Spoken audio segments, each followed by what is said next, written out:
Fly Fishing Podcast. I'm Matthew of castingacross.com, where I explore the quarry and culture of fly fishing. This is episode 26 of the Casting Across Fly Fishing Podcast. Thanks again for listening and for downloading. Thank you for bringing me with you wherever you are today, whether you are on your way to fish or on your way to the cubicle.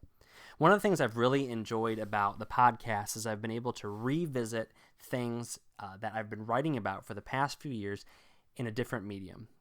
Being able to riff off of things I've written and even explore topics that I wrote about from one perspective, but after some thought and even just through the difference that the spoken word brings, kind of come back to things. Something that I've written about numerous times and is very close to my heart in fly fishing and in general is books. We are a culture that is kind of shifted away from the written word. We read words all the time, but they're in the form of tweets or in captions on Instagram or on the scroll in the bottom of the news. And although those things are beneficial and they certainly have a time and a place and value, I think we're missing something. I think that there are some generational elements to it. I think there's some pace of life elements to it. But in fly fishing, we should be all about slowing down and appreciating the experience. So whether you are in a lazy boy by the fire or out in a hammock or sitting on a bus waiting for your getting to work, having a book in your hands is going to do something that your phone or your tablet can't do. I keep a handful of books at thumb's reach at all times on my phone in case I'm stuck without a hard copy of a book. But when you're reading, you've got emails and text messages and social media chirps popping up, distracting you. To be able to sit somewhere, with a drink and a book and having your feet up is a real great experience. I think it melds very well with fly fishing. Not only from that aspect of it, but fly fishing is naturally introspective. People have been writing about fly fishing and writing about fishing as long as they've been doing it for recreation. There's something about the experience of being on the stream that translates so well into the written word and is something that people want to share, and something that people not only want to share from a writing perspective, but also from a reading perspective. And so we have a rich history of fly fishing literature that I think is still celebrated, even though a lot of folks aren't reading as much as they used to, and generations not reading as much as it used to. There's certainly a lot of respect. So I am not going to say that people have trodden underfoot fly fishing books in 2019. I just think that it's not getting the same sort of emphasis that it used to.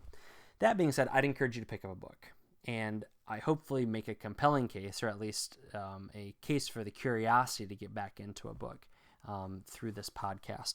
So what I want to do is talk about three styles of books, three kind of genres that you find in fly fishing writing, and use them as case studies for why I think you should be reading fly fishing books. So the very first one that I want to talk about is a guidebook, and you're probably very familiar with guidebooks. These are the books that are published locally about your local water, giving you information about access and about history, but also some of the big publishers put these out. Wilderness Adventure Press is one, the No Nonsense Guides are another, and these are books that get updated periodically, but they have maps, they have hatch charts, they have access information, they have anecdotes, and they're great for tools, but they're also great just to read. And they're also the perfect example of why having a hard copy of a book is so important. I remember, for example, fishing the West Branch of the Delaware for the very first time, and I tried to kind of do a DIY thing, which after getting a guide the next time I went, I kind of realized I did it backwards, and getting the guide first would have been the thing to do. But where I was, I had zero cell phone service. And so I was very thankful that I had a guidebook about fly fishing the Delaware River system, and I was able to, without any cell signal, even if I had no battery, all I needed was enough light to see, and I could see where I could park, and I could see the good spots, and as a wading angler, places where I could go where I wasn't going to get myself in trouble. It didn't matter what I had on my phone at that time because I had no way to access that information. So having that hard copy of the book was incredibly invaluable. The book that I want to recommend to you is actually called Fly Fishing the Mid-Atlantic by Bo Beasley. And Beasley is an excellent writer. You might know him as the guy behind the Virginia Fly Fishing and Wine Festival or the Texas Fly Fishing and Brew Festival. But he is a writer at heart and a great one at that. And this book covers really from New York all the way down to North Carolina. So I know that hits a very large segment of the country and the fly fishing community, but even if you are not in that area, there's a very good chance you'll travel to that area. The amount of people that travel to New York, to DC, and now these days North Carolina for business or for pleasure is just staggering. So whether you live there or you don't live there, this is a great book to pick up, both for the reasons that I mentioned earlier as far as having a resource, giving you information about these waters, but it's just well written, well illustrated as far as maps go, which is a very, very important thing to have in your book. But the photographs are excellent also, which leads me to another reason to have a book like this. You can just sit and read it. Sometimes when I'm feeling nostalgic for kind of my home waters in Virginia and Pennsylvania, I'll pick up one of these books and it makes me feel a little bit, sad. I'm not there. But at the same time, it's great to see pictures, read history, and see what other people have to say about the waters that I love so well. So this is a great book to pick up. And again, if you're a local of one of these places, whether you fish fresh or salt, flipping through Beasley's Fly Fishing the Mid-Atlantic can give you information about your home streams that you might not know. It can also give you great ideas for day trips that are within 1, 5, 10 hours. I guess that wouldn't be a day trip. It would be a day to get there, but you know what I mean. But again, great writing, mixes anecdotes with local history. It gives you all of those important things: fly shops, guides, accommodations, nearby streams that he doesn't cover, flies to use, when to fish, seasons, types of fish you'll encounter, hatches or bait fish, equipment to use, flies to use. All of those things that you might be able to find on a website or might be able to find at a fly shop's stream conditions page if they update them, which these days you're probably as good buying a guidebook for most fly shops attempts at stream conditions pages. But here you have really enough to get started in one place, and it's done well. Publishers don't want to put out junk, and so a lot of the guidebooks, I would say almost all the guidebooks that I have really, really quality information, and at the bare minimum enough to get your feet wet until you get to a local fly shop. So that's the first kind of genre, is the guidebook. The second one is like a technique book, and we all have one of these on our shelf. One of Tom Rosenbauer's Orvis books, one of the L.L. Bean fly fishing handbooks. There's a lot of them out there, and these are great whether you're a beginner or intermediate or advanced angler. As a beginning angler, it just makes sense. You're getting concepts that are very, very basic, and you're able to start to understand all of the ins and the outs, all of the terminology, and some of the things that you might see an angler do but not know why they're doing it.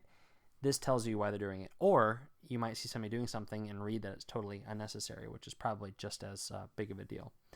But for the advanced angler, and I've talked about this before, if you can't explain something, I would say you don't understand that thing as well as you think you do. Even if you can make a great cast, if you slow down and try to explain the dynamics of a roll cast, what goes into your hand motions, your rod positioning, your line positioning, the tension it has on the water, your follow through, if you can explain all those components, you might say, ooh, I don't really understand the line tension issue.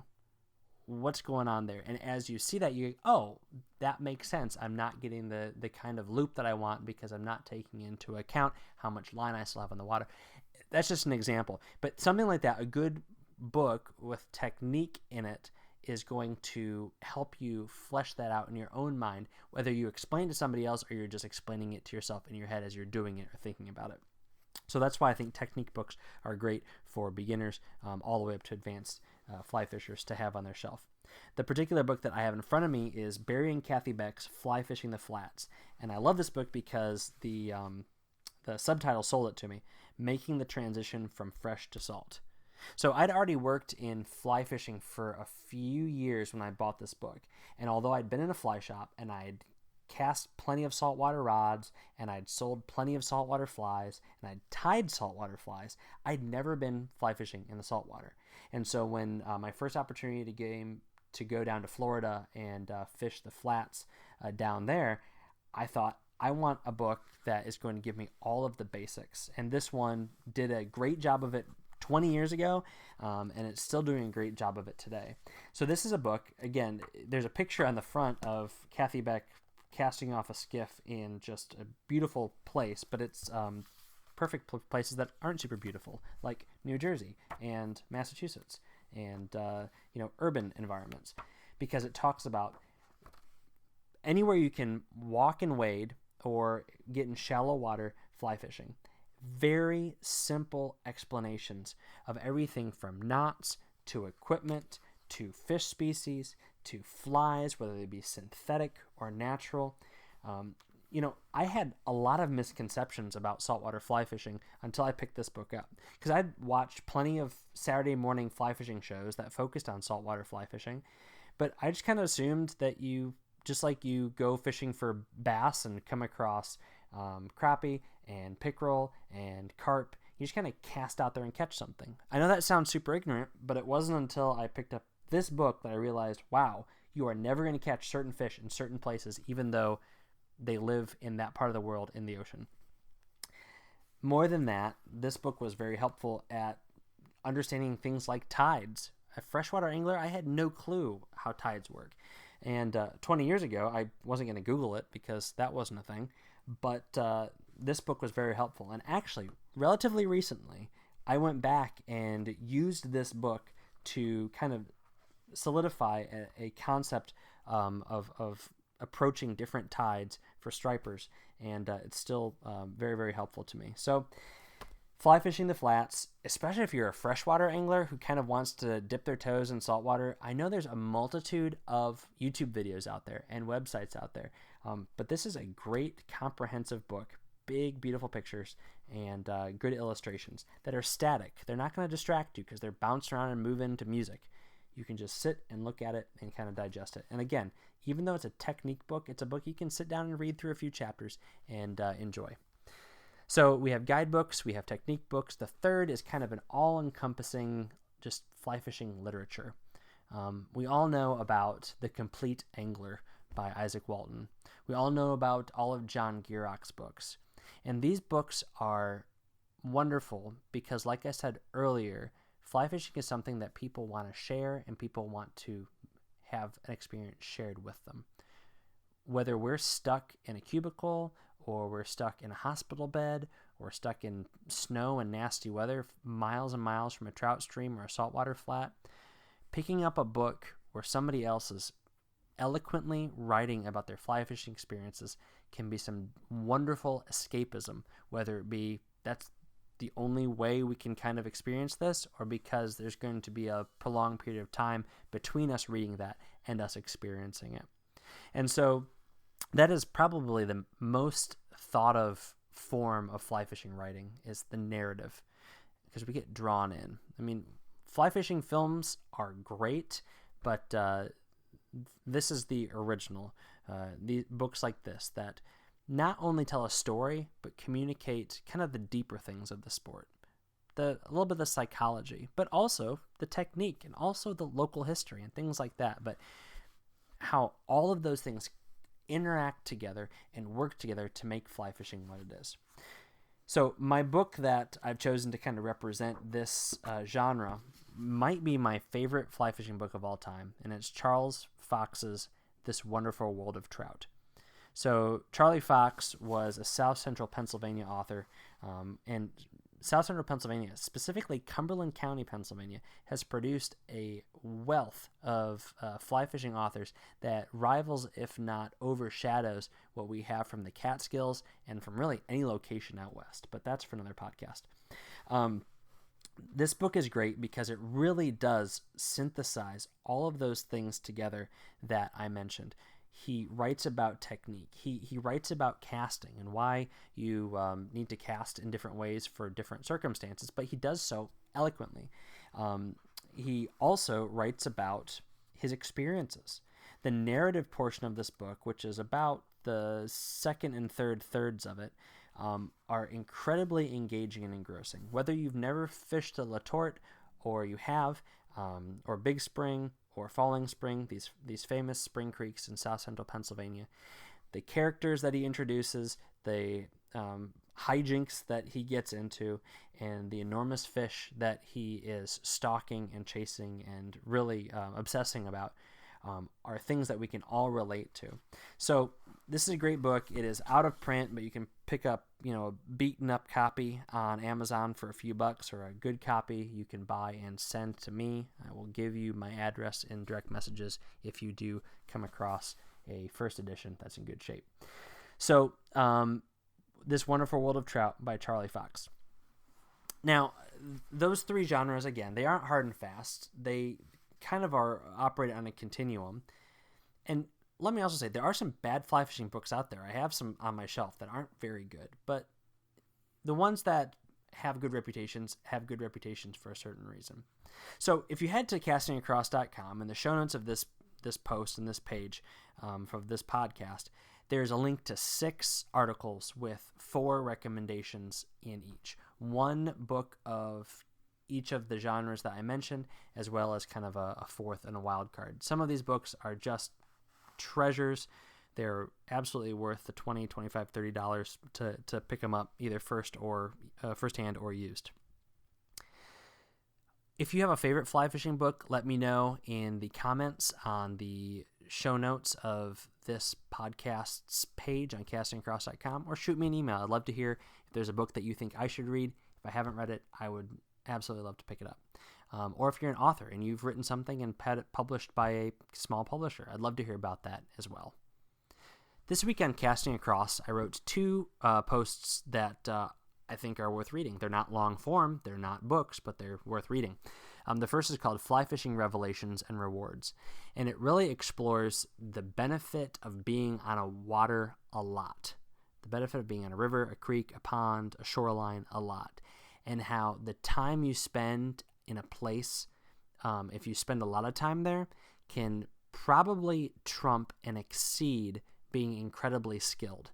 And I had that experience one summer of just being on water and a lot, the same stream, 3, 4, 5 days a week, and seeing things I would never see if I was only there intermittently, and catching fish I would have never caught if I had only kind of showed up once a month or something like that. So Fly Fishing Revelations and Rewards, how there's an unveiling of water just by being around it a lot. The second one is called Glass Graphite, the Blue Halo Liger. I spoke with Courtney Boyce, the president and CEO of Blue Halo Fly Rods, about their newest rod that is available for pre-order now and will be shipped this summer, summer of 2019, called the Liger. It is a glass graphite hybrid. The tip is totally fiberglass, and then the second section introduces graphite, and the fourth section is almost all graphite with a little bit of fiberglass. So I talked to Courtney about where he got the idea and why he thinks it'll work. It's a really cool concept, and I would certainly recommend you check it out. My recommendation this week is all the books that I mentioned and the 2 posts that I mentioned on castingcross.com, but also the Loon Outdoors Rogue Quick Draw Mitten Clamps. I just got these this week, and I've been playing with them quite a bit, and they're really good mitten clamps. If you need something to cut heavier line, leader, or tippet, they will work for that. If you need something to debarb hooks, they will work for smashing split shot, for pulling hooks out of fish's mouth. All the normal things that you use a pair of forceps for, these will do that, and they will last a long time. What makes these special? Well, they have a carabiner built onto the side. So the common refrain among cynical fly fishing folks is, aren't those just forceps with a carabiner on the side? Yes, they are. You can buy a good pair of $25 forceps. You can buy a good pair of good forceps for $27.95 that have a carabiner attached to the side, so you can very quickly put them on a D-ring or put them on the strap of waders or your belt or something like that. And that's what these mitten clamps do. So are they going to make you a better fly angler? No. But are they a really solid pair of forceps? Yes. I've goofed around with the $5, $7, $10 forceps, and they always bend. They don't lock right. I've lost them because the clamp part always undoes after prolonged use, or they get rusty. These aren't going to do that. They're, again, $27.95 is a great gift for somebody, and it's also just a solid pair of forceps. So definitely check them out. I'll put a link to Loon's page on the show notes of these as well. So I like them. I'd suggest you check them out as well. Thanks for listening to the Casting Across Fly Fishing Podcast. Please subscribe in your favorite podcast app and rate the podcast on iTunes. Then head over to castingacross.com, where you'll find more info on this podcast and 3 posts a week on the people, places, and things that go into the pursuit of fish.